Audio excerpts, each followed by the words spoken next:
Disclaimer: this video is a historical documentary created for educational purposes. All scenes are artistic reenactments based on documented events. No real violence is shown or promoted. On Easter Sunday, 1478, the great cathedral of Florence was packed with the city's most powerful people. The air was thick with incense and prayer. As the priest raised the host, the most sacred moment of the Mass, a group of assassins made their move. Giuliano de Medici, the handsome and popular co-ruler of the city, was brutally stabbed 19 times, his blood staining the holy ground. His brother Lorenzo barely escaped, taking refuge in the cathedral's sacristy with a bleeding gash on his neck. The conspirators thought their coup was a success. They'd struck down one Medici brother and had the other one trapped. What they failed to understand was that they hadn't just attacked two men. They had attacked the very heart of Florence, and in doing so, they'd just unleashed a wave of vengeance that would drown the city in blood. To understand the carnage that followed, you have to understand the prize, Florence. In the 15th century, the city was the shining beacon of the Renaissance. It was a republic in name, but in reality it was the personal empire of the Medici family. They had risen from humble beginnings, and their immense banking wealth had bought them unmatched political power. At the head of this empire were two brothers, Lorenzo, the brilliant strategist and de facto ruler, and his younger brother Giuliano, the charismatic, beloved face of the dynasty. But that kind of power breeds a special kind of envy. The Pazzi, an ancient and noble Florentine family, watched the Medici's rise with pure, bitter resentment. They were powerful bankers too, but they were being eclipsed by the Medici at every turn, left with no room to breathe. This rivalry was the spark, but the conspiracy was truly fanned into a flame by a much greater power. Pope Sixtus IV in Rome. The Pope had his own beef with Lorenzo, who had blocked his ambitions to expand papal territory and had cut the Pope off from the Medici Bank. And so a plot was hatched. It was an unholy alliance of resentful nobles, papal nephews, and the Pope himself, all brought together by one common goal: to see the Medici fall. The plan was as audacious as it was sacrilegious. Kill both Lorenzo and Giuliano during Easter Mass. The murder was supposed to be a signal, a call for the people of Florence to rise up and reclaim their liberty from the Medici tyrants. But the plotters had completely and fatally misunderstood the city they were trying to liberate. The morning of April 26, 1478, was set. The original plan to poison the brothers at a banquet had failed when Giuliano, feeling unwell, didn't show up. This forced the conspirators to switch the venue to the cathedral itself. As the bell tower rang for Mass, the assassins, including Francesco de Pazzi and a man named Bernardo Bandini Baroncelli, moved in. As the priest elevated the host, they struck. Giuliano de Medici never stood a chance. He was stabbed so viciously that he died almost instantly on the cathedral floor. Lorenzo, however, was faster. He parried the blows from two priests assigned to kill him, assassins who were clearly not very skilled with daggers, and used his cloak as a shield to fight his way behind the heavy bronze doors of the sacristy, barricading himself inside with a few loyal friends. While Lorenzo was trapped and bleeding, the head of the Pazzi clan, Jacopo de Pazzi, rode into the city's main square, the Piazza della Signoria. He raised a banner and cried, "Liberty!" expecting the citizens to cheer for him as their new leader. Instead, he was met with a terrifying sound. From the windows and streets, a new cry went up: "Palle! Palle! Palle!" It was the rallying cry of the Medici, named for the balls on their family crest. The people of Florence weren't rising up for the Pazzi. They were rising up for the Medici. In that moment, the coup had failed. The conspiracy had backfired spectacularly, and the hunters were about to become the hunted. When Lorenzo emerged from the sacristy, wounded but very much alive. He wasn't just a powerful banker anymore.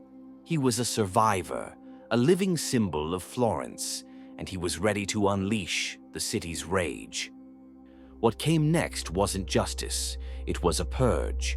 The response from Medici supporters was immediate and ferocious as they poured into the streets, enraged by the murder of the beloved Giuliano and the attack on Lorenzo.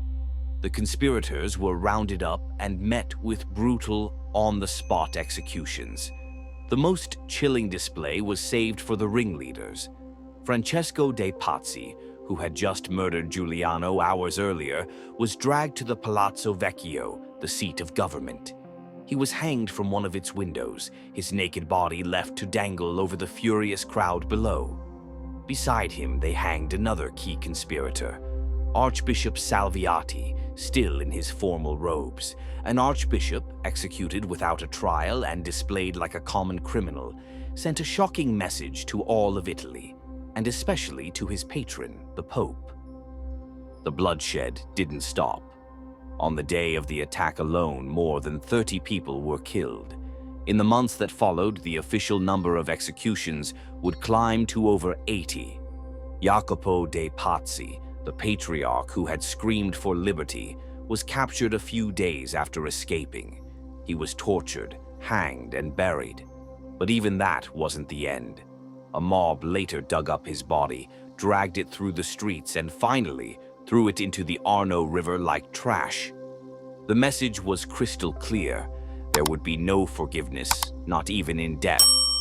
Lorenzo's revenge wasn't just a fit of hot-blooded rage. It was a cold, systematic campaign to utterly erase his enemies. For the Pazzi family, the punishment went far beyond execution. Lorenzo enacted a policy of damnatio memoriae, a condemnation of memory. The very name Pazzi was outlawed. Their lands were confiscated, and their coat of arms was chiseled off every building in Florence. Anyone married to a Pazzi was barred from public office. Even Lorenzo's own brother-in-law, Guglielmo de Pazzi, was initially banished from the city. The hunt for the conspirators stretched far beyond Florence's walls. One of Giuliano's killers, Bernardo Bandini Baroncelli, managed to escape all the way to Constantinople, the capital of the Ottoman Empire. He must have thought he was safe. But Lorenzo's influence, a mix of diplomacy and Medici bank money, was far-reaching. Lorenzo's diplomatic network put pressure on Sultan Mehmed II, who had conquered the city just a few years earlier. In a stunning display of international power, the Sultan had Baroncelli arrested and extradited back to Florence in chains. On December 29, 1479, still wearing the Turkish clothes he was captured in, Baroncelli was hanged from a window of the Bargello Palace. His execution was famously sketched by none other than Leonardo da Vinci, a haunting final image of the failed conspiracy, and proof that there was no corner of the known world where an enemy of the Medici could hide. While Florence was drenched in blood, Pope Sixtus IV was seething in Rome. Conveniently forgetting his own role in sanctioning the plot, he was furious about the hanging of an archbishop. On June 1, 1478, he excommunicated Lorenzo de Medici and the entire government of Florence. A few weeks later, he placed the whole city under interdict, forbidding all masses and sacraments. But the Pope didn't just use spiritual weapons. He declared war, getting the Kingdom of Naples to send its armies to attack Florence. For 2 years, the city was bled dry by a costly and devastating conflict. Just when Florence's treasury and morale were at a breaking point, Lorenzo made a move of breathtaking audacity. In 1479, he sailed directly to Naples and placed himself in the hands of his enemy, King Ferrante. It was an incredible diplomatic gamble, and it worked. Lorenzo negotiated a peace treaty directly with the king, isolating the Pope and ending the war. He returned to Florence not just as a survivor, but as a savior. The very crisis that was meant to shatter Medici power had, paradoxically, cemented it. The people saw him as a hero who had faced down assassins, kings, and popes to protect their city. He was no longer just the most powerful man in Florence. He was now known as Il Magnifico, Lorenzo the Magnificent. The failed coup gave him the mandate to consolidate his authority, effectively ending the pretense of a republic and transforming Florence into a state ruled by one man. The Pazzi Conspiracy was the closest the Medici ever came to losing it all. It was a perfect storm of political rivalry, papal ambition, and pure personal hatred. And yet, its bloody failure didn't weaken them. It made them stronger. By eliminating their most dangerous rivals and proving they had the unwavering support of the Florentine people, the Medici secured their dynasty for generations to come. The events of 1478 are a brutal and chilling lesson in the nature of power in Renaissance Italy, a world where popes could be plotters, cathedrals could be crime scenes, and the line between justice and vengeance could disappear in an instant.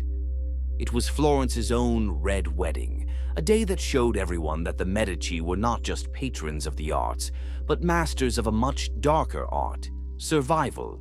So, if you want to see more stories of historical revenge and dramatic power plays, make sure to subscribe and hit that like button. Let us know in the comments which historical feud you think we should dive into next. Thanks for watching.